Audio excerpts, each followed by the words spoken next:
کیا قرض جنت میں جانے کے لیے رکاوٹ کا سبب بنے گا؟ ایک شخص فوت ہو گیا،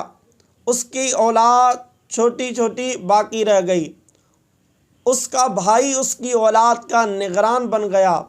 تو رسول اکرم صلی اللہ علیہ وسلم سے مسئلہ پوچھنے لگا، یا رسول اللہ صلی اللہ علیہ وآلہ وسلم، میرے بھائی نے ترکہ چھوڑا ہے، اس کے قرض خواہ بھی ہیں مگر اس کی اولاد چھوٹی ہے، اور اگر یہ میں پیسے اس کے قرض خواہوں کو دے دوں گا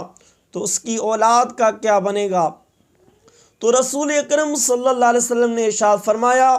اس کو قرض کی وجہ سے جنت سے روک دیا گیا ہے اور تم اس کی اولاد کا سوتے پھرتے ہو، پہلے تم اس کا وہ حق دو جس کی وجہ سے وہ جنت سے محروم ہو رہا ہے،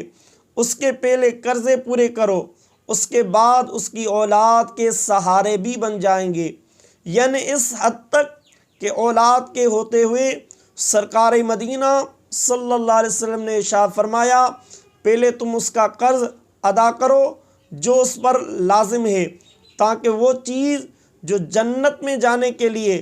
اس کے لیے رکاوٹ کا سبب بن گئی ہے وہ ختم ہو جائے۔